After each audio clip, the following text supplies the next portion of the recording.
ഇന്നത്തെ വചനചിന്തയ്ക്കായി മാർക്കോസിന്റെ സുവിശേഷം 8-ാം അധ്യായം 6-ാം വാക്യം. യേശു പുരുഷാരത്തോട് നിലത്തിരിക്കുവാൻ കൽപ്പിച്ചു. പിന്നെ ആ 7 അപ്പമെടുത്ത് സ്തോത്രം ചൊല്ലി നുറുക്കി ശിഷ്യന്മാരുടെ പക്കൽ വിളമ്പാൻ കൊടുത്തു.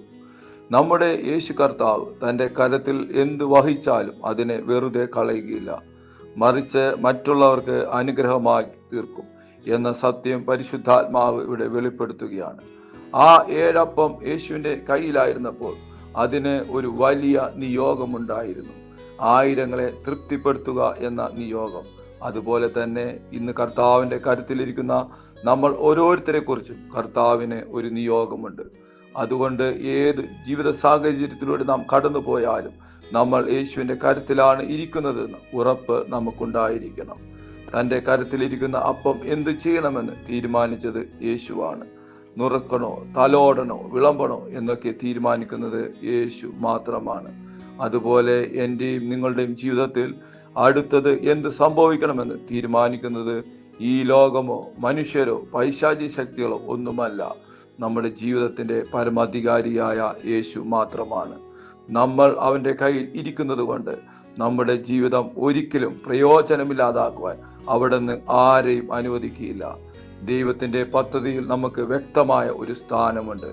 യേശുവിൻ്റെ കരത്തിലിരിക്കുന്ന ആപ്പത്തിന് എന്താണ് സംഭവിച്ചത്? യേശു അത് നുറുക്കി. അതെ, നുറുക്കൽ എന്നത് വേദനയുള്ള ഒരു അനുഭവമാണ്.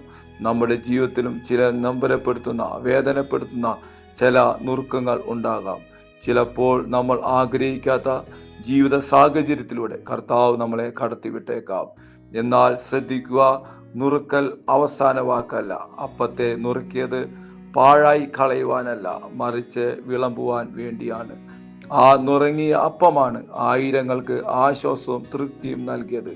അതുപോലെ നമ്മൾ കർത്താവിൻ്റെ കരങ്ങളിൽ നുറുക്കപ്പെടുമ്പോൾ നമ്മളെ മറ്റുള്ളവർക്ക് പ്രയോജനമുള്ളവരായി, അനുഗ്രഹത്തിൻ്റെ കനലായി തീർക്കുവാൻ വേണ്ടിയാണ്. നമ്മുടെ നുറുങ്ങിയ അവസ്ഥയിലൂടെ മറ്റൊരാൾക്ക് യേശുവിനെ കണ്ടെത്തുവാൻ കഴിയും.